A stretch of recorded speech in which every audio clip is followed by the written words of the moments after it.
Ellos son tu voz. En DTV, el resumen. DTV, el periodismo en el Congreso.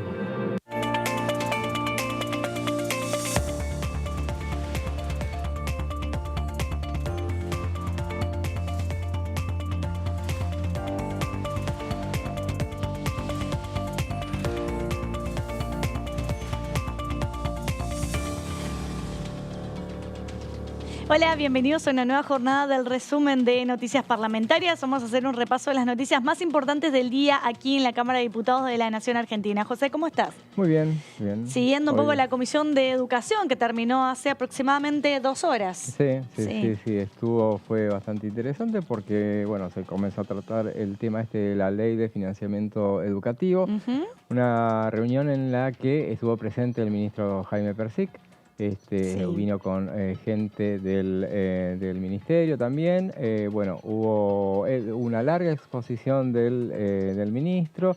Después les tocó intervenir a los legisladores que hablaron también, opinaron sobre la ley y sobre la educación en general.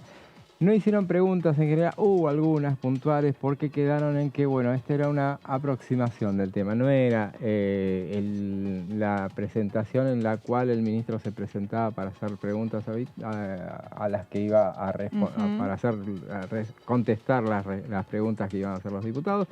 En realidad, algunas puntuales se hicieron y, bueno, quedaron en que este va a ser un debate que se va a tomar su tiempo. Sí. Él en otra oportunidad va a venir y va a contestar las preguntas que se le hagan. Entonces, bueno, fue un tema que... Podríamos hacer la apertura del inicio de este debate que al parecer va a llevar largo tiempo. Todo marcaría que no apuntarían a que tenga un dictamen de comisión antes de fin de año. Pareciera, bueno, acá todo se puede esperar. Antes de fin de año todo puede cambiar de minuto a minuto. Sí. Es una ley muy importante que, bueno, va a tener un tratamiento como debe ser. O sea, tranquilamente, si hay una continuidad en las presencias, tranquilamente puede suceder. Uno piensa, por ejemplo, en un tema que era mucho más complicado como era el de las licencias laborales. Sí. Uno recuerda que eran 47 proyectos, después terminamos siendo 55, en definitiva, y hubo 3 reuniones informativas, después hubo una reunión en la que se avanzó con el dictamen, 1 o 2 reuniones, y en definitiva se pudo hacer, o sea, fue en el transcurso de 2 meses perfectamente se hizo. Es una etapa electoral, es un tema que tranquilamente puede llegar a quedar para el que viene, pero bueno, sería bueno que en definitiva no quedara en saco roto todo esto, que se vaya a trabajar a partir de ahora. Y fue muy interesante los datos que pasaba el ministro de Educación puntualmente sobre... Se habló de educación en general y después, sobre el final de su exposición, habló sobre cuáles son los elementos que contiene esta propuesta. Así es, y entre las palabras que dijo el ministro, planteó, por ejemplo, que las premisas que establece la iniciativa puesta a debatir, decía: queremos que todos los chicos vayan al nivel inicial, que terminen su primaria aprendiendo lo que tienen que aprender, que todos vayan a la secundaria, tenemos que lograr que haya 190 días de clases efectiva, por sobre todas las cosas, ¿no? Y todo eso requiere un esfuerzo seguimiento y compromiso de los que decía el ministro. Y también dijo que el camino que está discutiendo el mundo y nosotros es que la manera de debatir la pobreza y la desigualdad es con educación, con más educación para todas las personas, y eso requiere inversión por sobre todas las cosas. Por eso el debate tiene que ver con el fortalecimiento justamente de la educación. ¿Fortalecimiento de qué manera? A través de una fuerte inversión, ¿no? Para fortalecer el tema de la educación y sobre todo modernizar la educación. También empezar a debatir el tema sobre el contenido que habría que modificar. Hay ciertas materias en las cuales hay personas que consideran que ya no tienen sentido que se enseñe a los niños, e incluso incluir otras nuevas materias como la programación, como la robótica, que sirve muchísimo para lo que son las carreras del futuro, un futuro no tan lejano, porque ya son muchos lugares del mundo contratan a todos aquellos profesionales que tienen algún tipo de formación o conocimiento en programación, en robótica. Por eso es importante que se empiece a incluir también dentro de la currícula este tipo de materias. Decía que el camino que está discutiendo el mundo y nosotros es que la manera de combatir la pobreza y la desigualdad es con educación, y eso requiere inversión. Y decía y es por eso que propone la ley, una ley que es perfectible, que plantea el esfuerzo que queremos y tenemos que hacer. Entonces hablaba hablaba de este refuerzo, ¿no?, que implica la educación. Y si te parece, José, para meternos en el tema y analizar lo que dejó la comisión del día de hoy, esta comisión de educación presidida por la diputada Osuna, vamos a ver qué decía en esta oportunidad el ministro de Educación. A nosotros nos parece muy bien que se discuta mucho, que se debata mucho, que se proponga mucho. Y en ese contexto, la discusión es la educación pública, también es la obligatoriedad de la educación, ¿no? Es discutir la obligatoriedad. Y nosotros somos defensores de la educación pública. Queremos cuidarla, y como queremos cuidarla y defenderla, lo que creemos es que hay que mejorarla y hay que transformarla. Para cuidarla y defenderla hay que transformarla. Pero eso se hace defendiendo lo que la educación pública argentina ha logrado y ha construido a lo largo de muchísimos años, ¿no? La ley 1420, que regulaba la educación primaria, obligatoria, gratuita y a cargo del Estado, en los territorios nacionales, tiene antecedentes en diversas provincias que son anteriores que la 1420, y hablaba de obligación, y ponía la obligación para los chicos de ir a la escuela en las madres, en los padres, en los tutores, en los encargados. Y esa escuela primaria que tuvo un crecimiento muy importante y que llegó a niveles de cobertura muy amplios en la década del 60, más del 80% en la década del 60 del siglo pasado, y llegó a escolarizaciones arriba del 90% en la década del 90 del siglo pasado. Para la Argentina fue uno de los pilares de su construcción democrática y federal. La obligatoriedad. Y esa obligatoriedad, esa posibilidad de que todos vayan a la escuela, se amplió después de diversas maneras. En la Ley de Educación Nacional, que se discutió, la 26206, la obligatoriedad de la escuela secundaria también le amplió derechos a llegar al 94% de los pibes de nuestro país, de los chicos de nuestro país, que van a la escuela secundaria, ¿no? Y entonces nosotros queremos defender el derecho a la escuela, y queremos defender la obligatoriedad, la idea de que es obligatoria, de que hay que ir a la escuela, y que el responsable de esa obligatoriedad son las familias, el responsable de esa obligatoriedad es el Estado, la sociedad es responsable de que los chicos desde el año 2006, desde los 5, en realidad la ley desde el 94 a los 5, pero desde el 2006 a los 5, desde 2014 a los 4, y vayan hasta los 18 años, vayan 14 años a la escuela. A nosotros nos parece bien, y nos parece bien defenderlo y cuidarlo eso. Bueno, lo escuchábamos al ministro de Educación hablando sobre la importancia de la obligatoriedad de la educación en la República Argentina. Y para poder entender de qué se trató el debate del día de hoy, que busca este fortalecimiento de la educación a nivel nacional, José nos va a explicar en unas placas a ver de qué se trata. Sí, Lu, justamente entonces la Comisión de Educación, hoy se reunió entonces la Comisión de Educación que preside la entrerriana Blanca Osuna, comenzó a analizar el proyecto de ley de financiamiento educativo enviado por el Ejecutivo al Congreso el 14 de septiembre pasado. Con ese objetivo asistieron a la reunión el ministro de Educación de la Nación, Jaime Persic, y funcionarios de su gabinete para explicar los lineamientos del proyecto. Sí. A ver, veamos, el texto establece específicamente un aumento en la inversión anual durante un plazo de 7 años, desde un piso del 6% hasta alcanzar en 2030 el 8% del Producto Bruto Interno. Esta inversión estará destinada en un 6,5% del PBI a la cobertura de la educación de 45 días a 3 años, la educación obligatoria y la educación superior de formación docente, y en un 1,5% a la educación universitaria. Este proyecto abarca todos los niveles de educación, José, ¿no? Tanto nivel inicial, sí, primaria, secundaria, como también terciarios y universitarios. Así es, sí. Por eso el ministro en el último tramo de su exposición daba este último detalle, sí, en cuanto a los porcentajes, y bueno, estableció.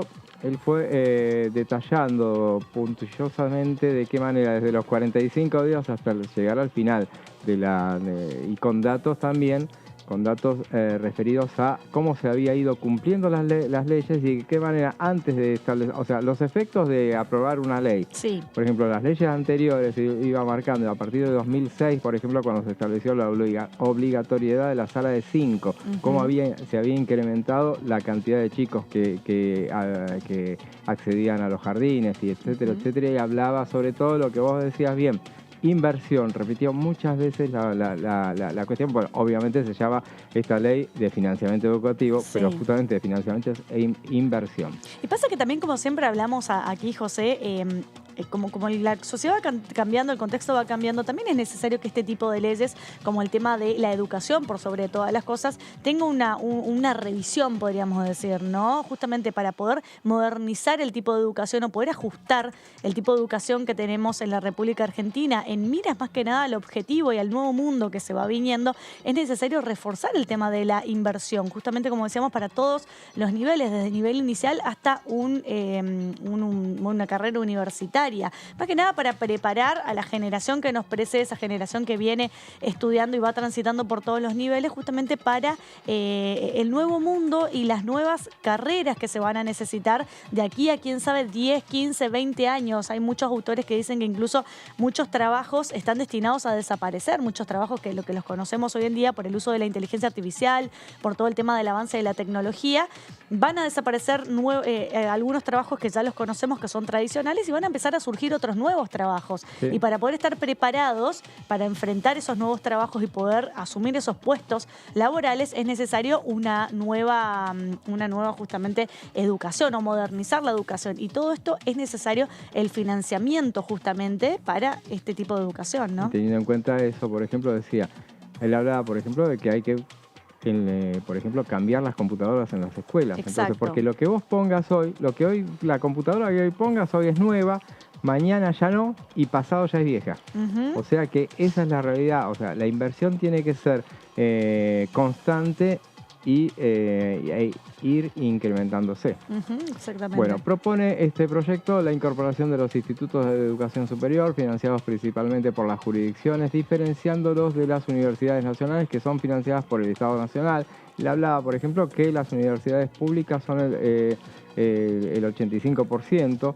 En ese sentido, los institutos de educación superior y principalmente los de formación docente se incluyen en el 6,5% destinado a la educación obligatoria y a la cobertura de la educación de 45 a 3. Hizo mucho hincapié en el tema de la educación obligatoria, José. Yo creo que de alguna manera, tirando un poco, un palito, podríamos decir, a la propuesta que en su momento estableció Javier Milei de que la obligación sea opcional, que estudie el que quiera, ¿no? Sacando un poco esa obligatoriedad sobre la cual incluso el ministro de Educación de la Nación hizo mucho hincapié, que ellos apoyan de que la educación debe ser obligatoria en todo el territorio nacional. Sí, eso fue clave. En un momento dado se politizó un poco el debate a partir de unas expresiones que tuvo la diputada Landricini y que, bueno, sacó a relucir el tema de la deuda. Hubo algunos cruces en ese momento, pero en líneas generales el debate fue amable. Veamos la próxima placa. Entonces, ¿tenemos otra placa? Sí. A ver. Sí. Esta yo ya la dije. Bueno, incluye la obligatoriedad. Sí, incluye la obligatoriedad de la sala de 4 años en el nivel inicial, conseguir la alfabetización en la escuela primaria con los agregados del uso de tecnologías en la información y de un segundo idioma. Este es clave, también se habló de ese tema. Mejorar las tasas de permanencia y egreso, la erradicación del analfabetismo, la ampliación de la conectividad de todas las escuelas con la distribución de los dispositivos informáticos y de libros. Eso es clave porque, bueno, una cosa es contar con computadoras, pero bueno, necesitas sí o sí tener conectividad y buena. Fíjase un ciclo lectivo anual mínimo de 190 días efectivos de clase para los establecimientos educativos de todo el país en los que se imparta educación inicial, educación primaria y educación secundaria o sus respectivos equivalentes en todas sus modalidades. Eso lo plantea el articulado y se puso mucho énfasis en ese tema. Quizás fue el dato saliente, los 190 días. Ya se ha hablado, está incluso dentro de la campaña, muchos candidatos hablan de elevarlo a 190 días. Bueno, esta ley ya lo establece como objetivo y para instrumentar.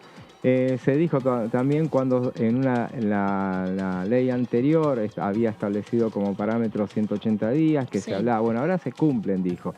Pero también insistió el ministro en el hecho de que los 190 días se tienen que cumplir, pero no que figuren, sino que se cumplan con los chicos en el colegio, con los profesores en el colegio. Estamos hablando de no huelgas, sí, los famosos paros. No ausencias por enfermedad, que se cumplan, que las horas se cumplan en todos los niveles. Y bueno, 190 días efectivos, realmente. Esa es la idea, mínimo por lo menos. Sí. A ver, propone también como obligatoriedad generar información pública y accesible, así como también la creación de la Comisión de Seguimiento de la Inversión Educativa con participación del Congreso de la Nación, integrantes del Consejo Federal de Educación, de las universidades y de los gremios docentes, la cual será responsable del seguimiento de los recursos invertidos y de los programas, actividades y acciones. Esto fue también mencionado puntualmente por el ministro durante su exposición. Le dijo, van a estar ustedes también acá en esta comisión. Y después, desde la oposición, se resaltó eso, la importancia de que, bueno, que tengan participación, que se le preste atención, y así será una cuestión que tendrá participación del Congreso, que pueda hacer observaciones sobre el cumplimiento o no de esa ley. Claro, con la creación de la Comisión de Seguimiento de la Inversión Educativa, ¿no? Claro, justamente. O sea, es una comisión que va a depender del Congreso, claramente. Sí. Bueno, y ahora vamos entonces a ver, el proyecto busca, vamos a la próxima placa. A ver. Sí, además implementar un sistema nacional de evaluación que incluya operativos estandarizados y educación formativa, junto con la evaluación de programas educativos, el monitoreo de financiamiento a la educación por parte del Estado Nacional, los Estados provinciales y la Ciudad Autónoma de Buenos Aires, por el hecho de que, bueno, se hacía mucho énfasis en el hecho del esfuerzo que hace el Estado, no solamente el Estado Nacional, las provincias, los municipios y sobre todo también la gente, justamente, y él hablaba de la sociedad en general. Así es, si te parece, José, vamos a escuchar otra parte del discurso que decía Jaime Persic hoy, el ministro de Educación de la Nación, en esta reunión de comisión donde analizaron el tema del fortalecimiento de la educación a nivel nacional, y decía lo siguiente. Posibilitó un crecimiento muy importante de la matrícula en la Universidad Argentina, de más del 30%, ¿no? Llegando hoy a 2,5 millones de chicos y chicas en la universidad, el 81% en la universidad pública. Y lo posibilitó creando universidades nuevas, 19, y sosteniendo el crecimiento de la matrícula en las universidades grandes, en las universidades existentes, ¿no? Sosteniendo la matrícula y posibilitando la incorporación de chicos, que esa es cuando decimos es el primero de la casa que va a la escuela, es el primero de la familia que va a la escuela, esa misma figura está en el jardín, ¿no? Hay de esos chicos, del 25%, que es el primero que va a la sala de 5, es un porcentaje altísimo, el primero de la casa que va al jardín, Y universidades que tienen 80, de esas nuevas, 80, 90% de pibes, que es el primero que va a la casa, de la casa que va a la Universidad Pública Argentina. Universidades que tienen el 40% de sus pibes de estas, que es el madre y padre, primario completo, no secundario incompleto, madre y padre, primario completo, y en una generación llegan a la universidad, sus hijos llegan a la universidad. Ellos no fueron madre y padre, no fueron a la escuela secundaria, ellos llegan a sus pibes, sus hijos, sus hijas llegan a la universidad. Con crecimiento de la tasa de graduados, con problemas, ahí hay que decirlo, yo no lo digo con problemas para mejorar la tasa de graduados, pero es con más chicos y con más graduados, y hay que mejorar la tasa de graduados, ¿no? Sobre ese éxito que nosotros valoramos de la ley de financiamiento, y con las discusiones que había en nuestro país los últimos años, ¿no? La necesidad de invertir en educación, la idea de que combatir la pobreza era invertir en educación, la idea de que falta más financiamiento, la idea de que falta esto, bueno, eso requiere inversión. En un contexto mundial donde se está discutiendo el financiamiento de la educación y la inversión en educación. Me quedo con las palabras del ministro donde decía que en un contexto mundial donde se está rediscutiendo y de alguna manera volviendo a ver el tema de del financiamiento de la educación, teniendo en cuenta un poco lo que decíamos hace un rato, ¿no? De ir en miras a las nuevas, el uso de las nuevas tecnologías, incluso evaluar el tema de la currícula, la forma en la cual uno transmite los contenidos, la forma en la cual los alumnos adquieren ese contenido respecto a este nuevo mundo que empezamos a transitar, y ni hablar lo que va a suceder dentro de un par de años. Y por eso la importancia del mundo entero está empezando a evaluar nuevamente el tema del financiamiento de la educación, José, ¿no? Por eso justamente el ministro decía que bueno, para enfrentar la pobreza, no solamente en la Argentina, sino en el mundo, la mejor manera es con educación. Exacto. Y para eso hace falta inversión. El proyecto, vamos a un punteo de esta iniciativa que, por otro lado, durante el debate de hoy, el diputado Ketlas, que no integra la Comisión de Educación, pero participó como asistente, por eso que nosotros siempre decimos, los diputados que quieran pueden estar en esa comisión.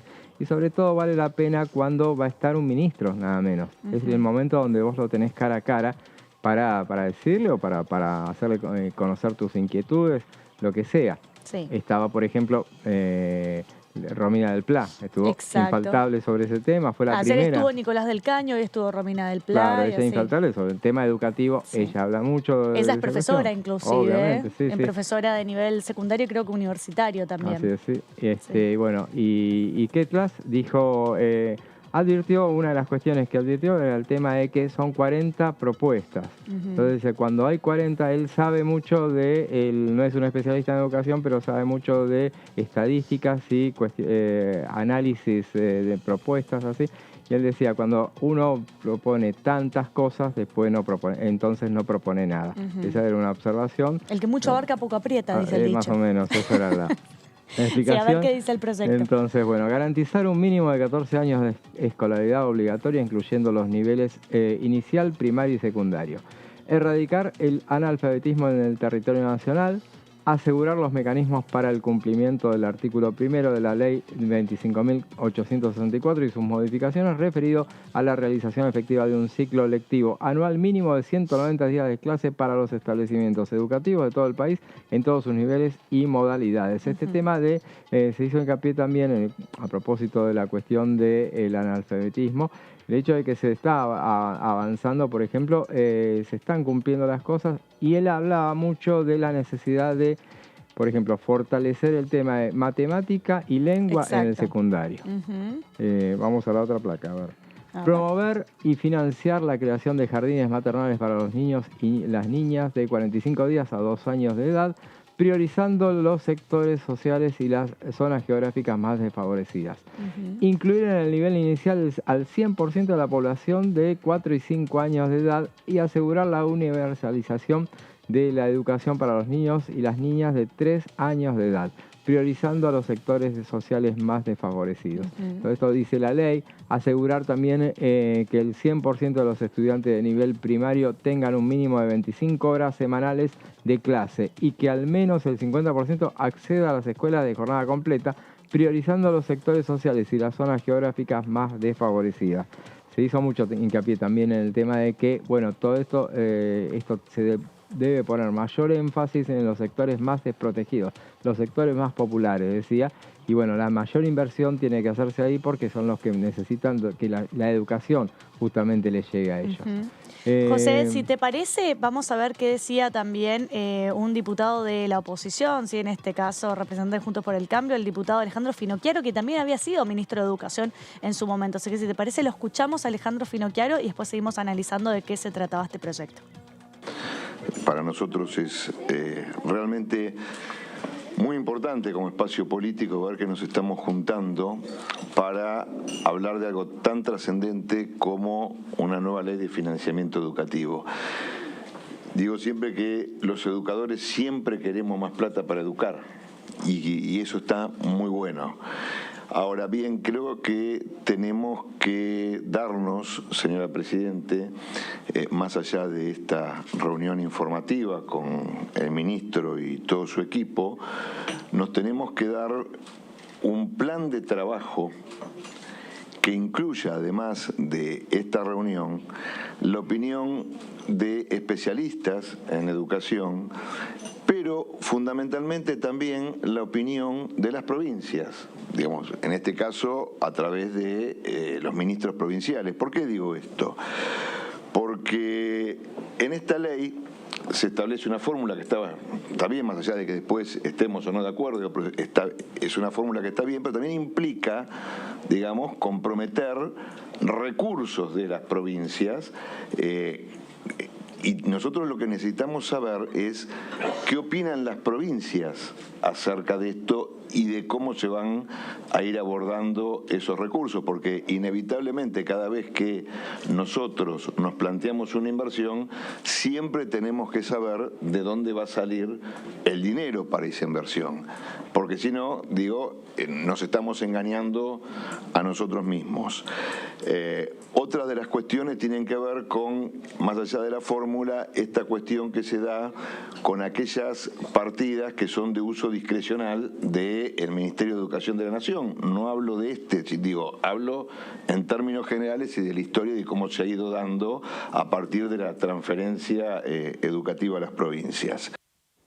Lo escuchábamos a Alejandro Finocchiaro haciendo hincapié en un punto fundamental que tiene que ver con escuchar la voz de las provincias, de cómo esto se va a ir financiando, incluso cómo se va a ir controlando un poco lo que es la inversión en este tema educativo, José. El ministro también hacía referencia a que tiene una participación la Nación en el aporte que hace para los sueldos iniciales de los maestros en las provincias. Bueno, vamos en la próxima placa, vamos a ir terminando de detallar los puntos principales, diseñar e implementar un conjunto integrado de políticas educativas, programas pedagógicos y referencias curriculares y suministrar los recursos materiales necesarios para garantizar que todos los chicos y todas las chicas adquieran los contenidos relativos a la comprensión de la lectura y la escritura al final del primer ciclo del nivel primario.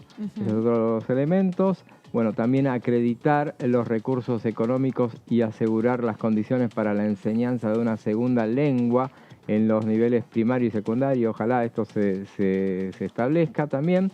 Garantizar el 100% de los jóvenes, que el 100% de los jóvenes que por su edad deberían estar incorporados al nivel secundario accedan a dicho nivel o se reincorporen, alcancen los aprendizajes esperados y completen sus estudios. Y por último, ampliar la jornada escolar del nivel secundario de modo tal que al menos el 30% de la matrícula tenga un mínimo de 6 horas de clase por día. Diseñar e implementar dispositivos institucionales que involucren a estudiantes y docentes para asegurar el dictado de todas las horas efectivas de los 190 días de clase que establece el artículo 1 de la Ley 25.864 y sus modificaciones. Estas son algunas de las buenas intenciones que tiene esta iniciativa y esperemos que se transforme en ley prontamente. Así es, José. Si te parece, para darle un cierre al tema, vamos a ver qué decía el ministro de Educación en conferencia de prensa cuando terminó la comisión. Bueno, es una primera reunión en diputados para acordar un proyecto de ley de financiamiento educativo que tiene metas de política educativa y el financiamiento acorde a cumplir esas metas, ¿no? Bueno, hubo debate, discusiones. Nosotros queremos plantear la idea de que para financiar la educación necesitamos, para hacer política educativa hace falta financiamiento, y ese financiamiento es lo que garantiza esa ley. Y es un proyecto que tiene un financiamiento para la educación obligatoria y superior, otro financiamiento para la universidad pública. Y discutimos acerca de eso, de las metas, de la técnica legislativa. Bueno, en eso fue la reunión, fue una reunión muy productiva. Yo le agradezco a las autoridades de la comisión, al presidente del bloque, la invitación, la convocatoria y las 3 horas de trabajo. Nosotros tenemos, la Argentina tiene desde hace muchos años y ahora más objetivos de obligatoriedad educativa muy importantes, desde la sala de 4 hasta terminar la secundaria, esos son 14 años. Queremos avanzar en la escolarización de la sala de 3. Todo eso requiere financiamiento. Queremos que nuestros maestros y docentes estén más capacitados, queremos que nuestros chicos tengan libros, queremos que haya más escuelas técnicas. Todo eso requiere financiamiento. Queremos que los docentes cobren más y eso requiere paritaria y mejores salarios. Bueno, hay un camino de mejora que hace falta un acuerdo, un acuerdo de unidad nacional, pero alrededor de invertir más en educación, ¿no? Hay que hacer jardines, hay que hacer más escuelas primarias para la jornada completa, hay que hacer más escuelas para los pibes que todavía no tenemos en la escuela, hay que hacer más escuelas técnicas para duplicar las escuelas técnicas, hay que hacer más universidades, bueno, hay que fortalecer la universidad con los institutos de formación docente, y en eso, todo eso requiere inversión, y eso es en lo que estamos trabajando. Y quien también estuvo hablando en conferencia de prensa respecto a lo que fue el tratamiento de la comisión es la presidenta de la comisión, la diputada Osuna, que decía lo siguiente. El inicio de la agenda fue hoy sin duda alguna, y la continuidad la vamos a ir concertando con los legisladores y legisladoras que integran la comisión, y quienes además, como son reuniones informativas las que en primera instancia estamos convocando, por supuesto convocamos a legisladores y legisladoras que tengan interés en un tema que forma parte indudable de discursos políticos diversos. Entonces, bueno, acá estamos. Muchas veces hemos escuchado, no solamente en la comisión, sino en el intercambio que hemos mantenido en las sesiones, opiniones, argumentos, diagnósticos sobre el tema educativo. Esta es una excelente oportunidad, es un proyecto que además fue anunciado en el inicio de las sesiones, la apertura de las sesiones ordinarias, así que creo que vamos a dar cabida a que este debate en definitiva tome cuerpo y que se pueda plasmar en una ley.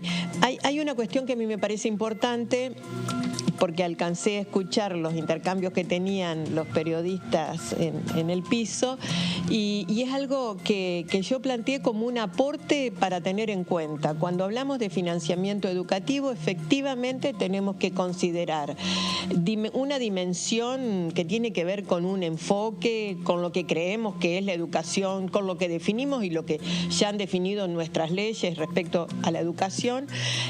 Al mismo tiempo hay cuestiones fiscales que tienen que ver con la educación, y ahí también, ahí es el punto donde hay que discutir justamente cómo se distribuye, cómo se recauda y cuáles son las prioridades. Y por último, el presupuesto. Creo que hay aspectos presupuestarios, entonces ninguna de esas dimensiones podemos tomarlas como aisladas de las demás, y por supuesto, y sobre todas las cosas, es el derecho de los chicos, las chicas, los jóvenes, los adultos mayores, quienes tienen una dificultad, los que realmente son los sujetos de un derecho fundamental. Y llegó el momento de ir a un pequeño corte. Quédense con nosotros, que en minutos nada más seguimos con más resumen de noticias parlamentarias.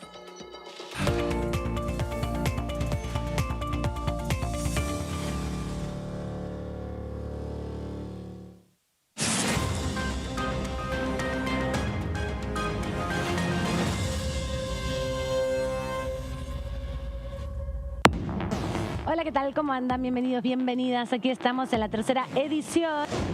Yo escuchaba esto de que ¿por qué el ministro no hace ahora lo que dice que va a hacer? Bueno, ahora está haciéndolo ahora. Uno debería poder debatir o decir si no está de acuerdo con esto. Claro. Pero entonces se tendrán que aplicar los acuerdos y los desacuerdos que haya respecto de esta cuestión de tratar de prácticamente eliminar el impuesto a la ganancia, la inmensa mayoría quienes hoy lo están tributando, que por lo cual se ha venido pregonando permanentemente que esto se haga en algún momento. Tenemos un compromiso con el fondo, tenemos que hacer una reducción del déficit y el gasto tributario. Bueno, estos son todos los ítems, porque no es que estaba solamente Tierra del Fuego, estaban un montón de otros regímenes y programas. Y lo que nos planteó es, si queremos hacer los deberes del fondo, tenemos que discutir eso. Nadie lo quiso discutir porque nadie quiere, digamos, que se les reduzcan los ingresos, o se les reduzcan los subsidios, o se reduzcan los programas de fomento. DTV, tercera edición, de lunes a viernes. Pa, ay, dale, pa, escuchame. Mirá lo que tengo para mostrarte. Así vas a estar en 10 años. ¿Cómo te ves? Pa, mirá, me veo bastante fachero, ¿eh? Tranquilo y sobre todo jubilado. Ah, ¿te vas a jubilar? Sí, ya me estoy encargando de eso. Qué bueno. Bueno, dale, prendé. Si te faltan hasta 10 años para cumplir la edad para jubilarte y adeudás aportes, ahora los podés regularizar con el nuevo plan de pago de deuda previsional. Tu esfuerzo cuenta. ANSES, Argentina Presidencia.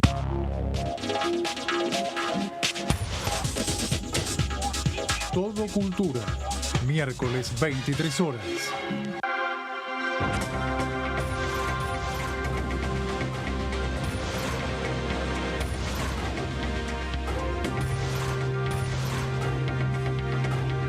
Ellos son tu voz en la tercera edición. DTV, el periodismo en el Congreso.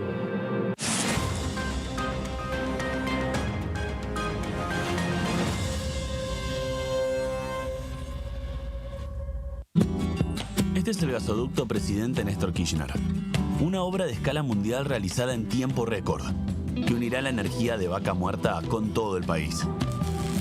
Innovaciones, tecnología, cientos de kilómetros de acero y miles de trabajadoras y trabajadores. Esta megaestructura alimentará la llama del país, uniéndonos con nuestros seres queridos, acelerando la economía, ahorrando divisas, con desarrollo, con federalismo, con soberanía y orgullo. Gasoducto Presidente Néstor Kirchner. Mueve energía, mueve al país.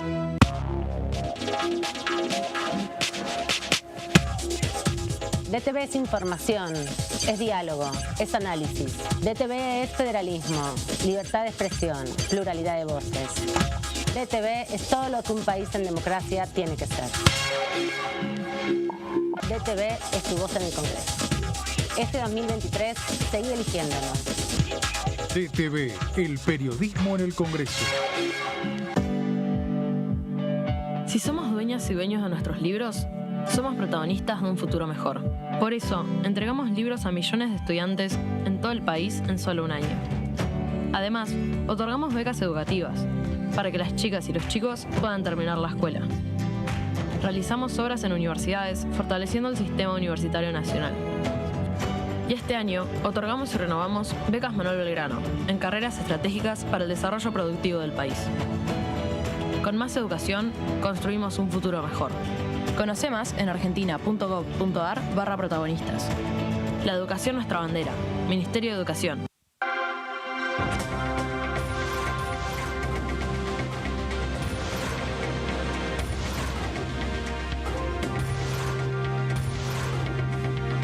Ellos son tu voz en la tercera edición. DTV, el periodismo en el Congreso. Hola, ¿qué tal? ¿Cómo andan? Bienvenidos, bienvenidas. Estamos en Todo Cultura. En épocas de crisis, esto no es una frase mía, es una frase de Celia Molina, que es una bibliotecaria muy conocida, que dijo, en épocas de crisis la biblioteca es trinchera. Y me dio un ejemplo concreto.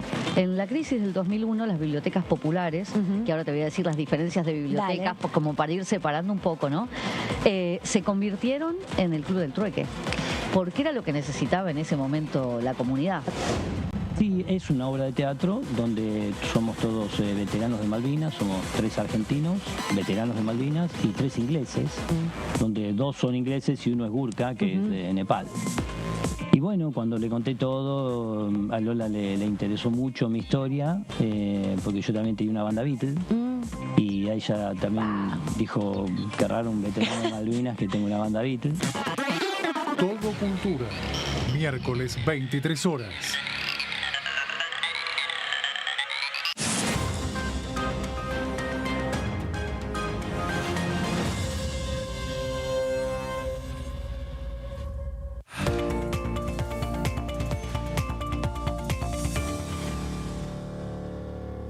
Ahora sí, continuamos. Sí. Comenzó a debatirse ayer el tema de la reducción de la jornada laboral en la Cámara de Diputados, y para hablar del tema, a ver de qué se refiere el tema de las normas que hay que modificar, Luciana nos va a informar sobre esa cuestión.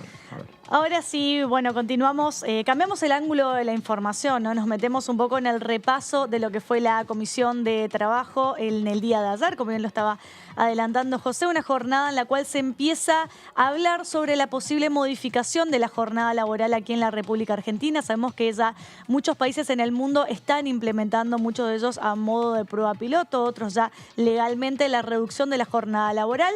Hay 7 proyectos presentados en la Cámara de Diputados, 5 del oficialismo, 1 del Frente Izquierda, 1 del Bloque Socialista, que proponen, algunos de ellos, reducir la cantidad de días y otros proponen la reducción de la cantidad de horas, que se mantenga la cantidad de días, pero que se reduzcan la cantidad de horas. Lo cierto es que en esta columna vamos a hacer un repaso de qué dice la actual ley que regula la jornada laboral aquí en la República Argentina, la ley 11.544, así que si les parece vamos a ir viendo en unas placas a ver de qué se trata actualmente esta ley, que es la que pretenden reformar con todos estos proyectos de ley que se están empezando a debatir aquí en comisión. Y dice lo siguiente, bueno, la jornada de trabajo, como decíamos, está regulada por la ley 11.544.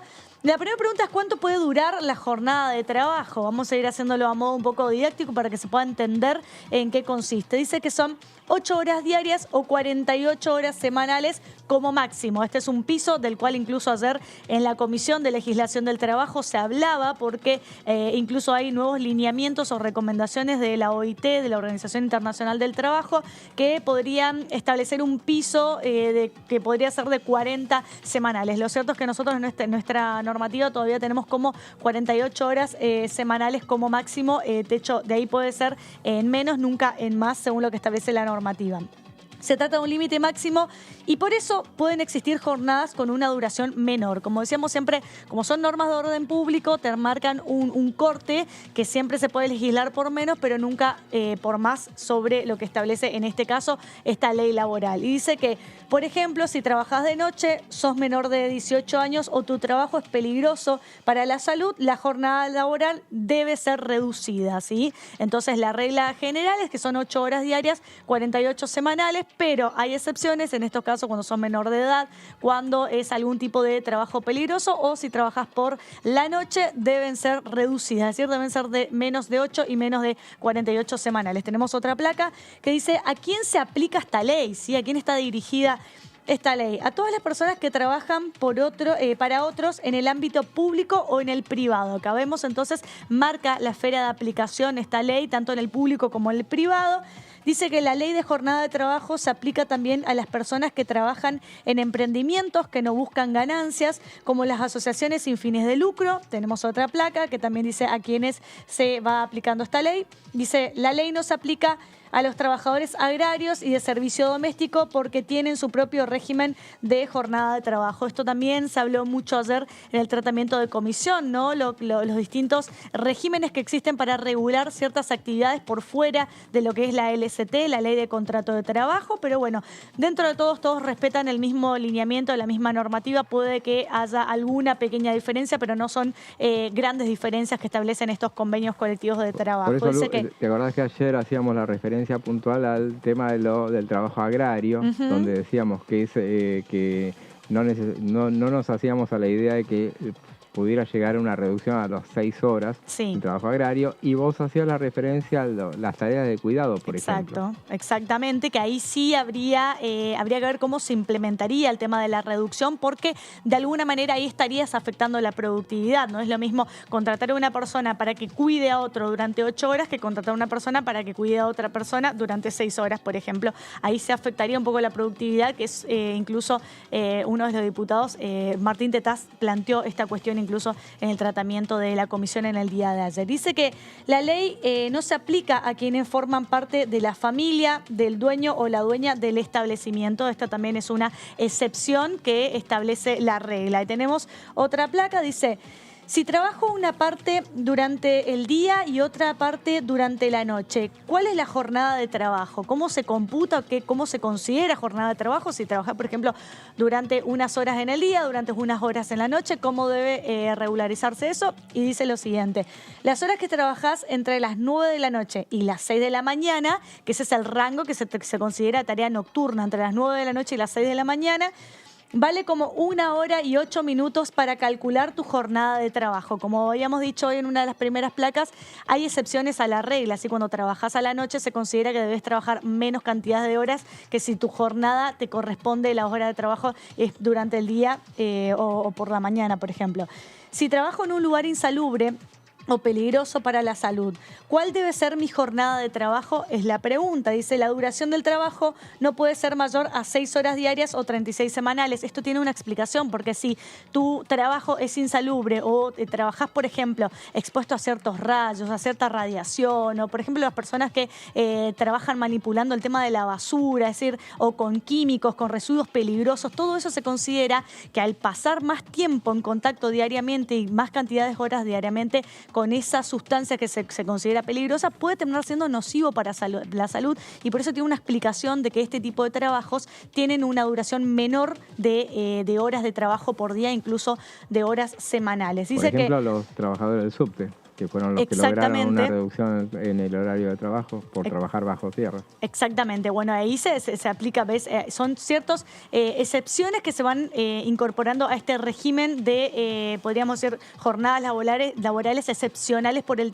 lugar y lo que realizan. Eso es lo que se tiene en cuenta. ¿Dónde trabajas? Lo del subte, por ejemplo, bajo tierra. ¿Y qué tipo de trabajo realizás? Por ejemplo, si estás expuesto a algún tipo de químico o sustancias que puedan tener algún tipo de efecto nocivo para la salud. Dice que si alternás trabajo insalubre con trabajo salubre, tu jornada puede ser de 8 horas. Ahí sí, es en el caso de que, por ejemplo, tengas 2 trabajos o, por ejemplo, trabajás en la misma empresa, pero realizás ciertas horas de oficina y otras ciertas horas en contacto con algún tipo de terreno o de sustancia. Ahí sí se puede llegar a considerar que tus horas de trabajo sean 8 horas, porque no estás todo el tiempo expuesto en un trabajo insalubre, sino que hay parte de salubre y parte insalubre. Tenemos otra placa que dice, ¿qué pasa con las horas extras? A ver cómo regula la ley el tema de las horas extras. Dice que en algún caso puede extenderse la jornada establecida por la ley, es la pregunta. Dice, sí.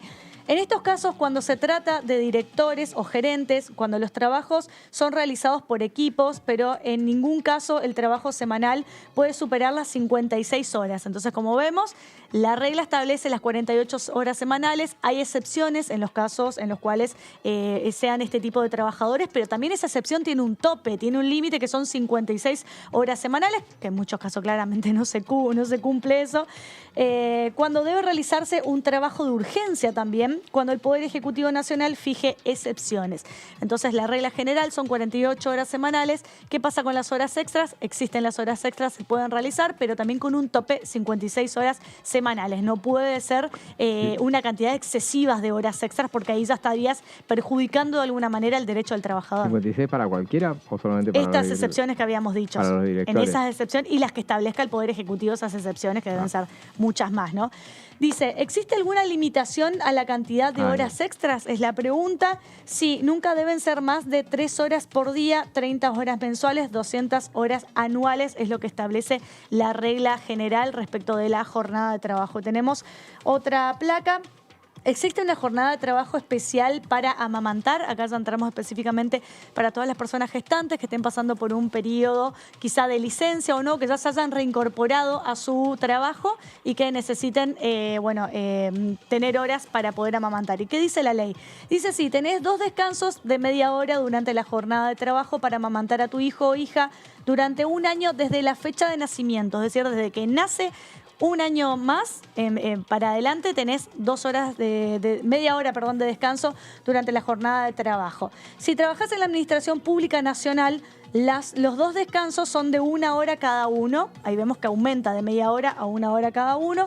También puedes acumular los descansos y entrar 2 horas más tarde o retirarte del trabajo 2 horas antes. Esto ya va a depender cómo la empleadora negocie de alguna manera con la trabajadora negocie con su parte patronal o su empleadora. Lo cierto es que la ley te establece estas posibilidades de tomarte media hora, 1 hora en el caso de que seas empleado nacional, o poder acumular esas horas e ingresar 2 horas más tarde a trabajar o salir 2 horas antes del trabajo en el caso de que estés amamantando y estés dentro del primer año de vida de ese bebé. Y la última dice, si tengo menos de 18 años, ¿cuál debe ser mi jornada de trabajo? Pues recordemos que A ver, legalmente el trabajo infantil está prohibido, pero hay excepciones respecto al trabajo adolescente, que se te considera trabajo adolescente entre los 16 y 18 años de edad. Ese rango está legalmente establecido por la ley y tiene un régimen diferente a lo que establece la jornada laboral para cualquier otra persona mayor de 18 años. Dice que si tenés entre 16 y 18 años, tu jornada no puede superar las 6 horas diarias o 36 horas semanales. Es una excepción a la regla por ser adolescente, justamente. Y para poder cerrar el tema, vamos a ver qué decía ayer en el trabajo en comisión la ministra de Trabajo, Kelly Olmos, cuando se trató el tema de la reducción de la jornada laboral que estamos explicando en este momento. Bueno, la verdad que lo primero es sentirnos muy satisfechos de que esta discusión se haya puesto en marcha. ¿Por qué? Porque la jornada laboral de 48 horas semanales es uno de los rezagos más antiguos de la legislación argentina. Y en consecuencia nos parece perfecto que pueda haber un debate en el Congreso que impulse su reducción. Y lo que nosotros afirmamos es que esa reducción, que además la OIT recomienda desde el punto de vista de un mejor equilibrio en la vida de trabajadoras y trabajadores y también en relación a la posibilidad de reducir la desocupación, en nuestro caso la informalidad, que también es un problema que nos interesa atender, sería favorable y permitiría también un rebalance de las tareas de cuidado dentro de cada hogar. Nosotros trajimos documentación, cálculos que demuestran que, por ejemplo, si tomamos desde 1960 hasta la actualidad, ha habido un incremento de la productividad general de la economía del 52%. Y eso no ha sido redistribuido en favor de las y los trabajadores, que son en gran medida los que han contribuido a ese incremento de la productividad. Por eso una reducción horaria sin reducción salarial implicaría una redistribución favorable de ese excedente que contribuyen los trabajadores a generar. Dos cositas nada más. Bueno. Por otra parte, nosotros desde el Ministerio de Trabajo planteamos que esa modificación horaria, esa reducción horaria sin impacto en los salarios, desde el punto de vista sin reducción salarial, tiene que hacerse de una manera escalonada, no puede hacerse abruptamente de un día para el otro, sino que tiene que tener un horizonte y un mecanismo para irlo reduciendo. Y por otra parte, deberíamos fijar un límite, que sería de 40 o 36 horas semanales, según el acuerdo que se alcance, y permitir que sean los convenios colectivos de trabajo los que adopten el mecanismo para balancear ese horario de acuerdo a las características de cada sector. Bueno, hicimos un pequeño resumen entonces de lo que fue la jornada del día de hoy con presencia del ministro de Educación y también lo que fue la jornada de ayer con la presencia de la ministra de Trabajo, que la estábamos escuchando, por un lado hablando de la reducción de la jornada laboral y bueno, explicando un poco cómo es la actual ley que establece el tema de la regulación de la jornada laboral, que es lo que se empieza a analizar y a debatir aquí en la República Argentina y se busca modificar. Vamos a ver en agenda, a ver qué tenemos preparado para mañana, porque tenemos otra comisión en el día de mañana.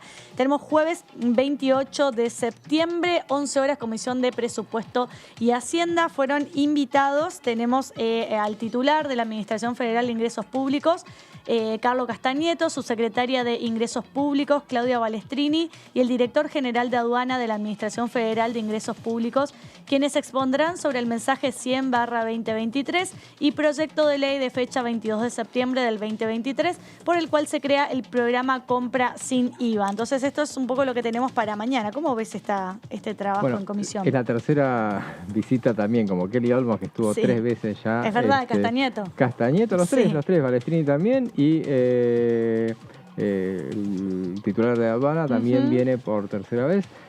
bueno, van a exponer sobre un tema que ya está rigiendo a través de un decreto y que, bueno, se va a implementar a partir del año que viene. Lo ponen un brete a Juntos por el Cambio porque acá no tiene la misma ahí está analizando qué postura adoptar con este tema, que en realidad no tiene los mismos cuestionamientos que le merecía por la parte del tema de ganancias. Así es, bueno, todo esto se va a analizar en el día de mañana, seguramente que vamos a ver, vamos a tratarlo en unas placas, ¿no? Sí, vamos a analizar en unas placas a ver en qué consiste este proyecto de compra sin IVA que ya está funcionando, podríamos decir, en la República Argentina, ¿sí? Con el tema del reintegro y la devolución del IVA, pero esto vamos a dejar para analizarlo mañana, vamos a meternos en lo que va a ser el resultado de la comisión y llegó el final del programa, nos volvemos a encontrar mañana, José, gracias. Como todos los días, nos encontramos mañana, como todos los días a las 6 de la tarde aquí por la pantalla de Diputados Televisión. Chau.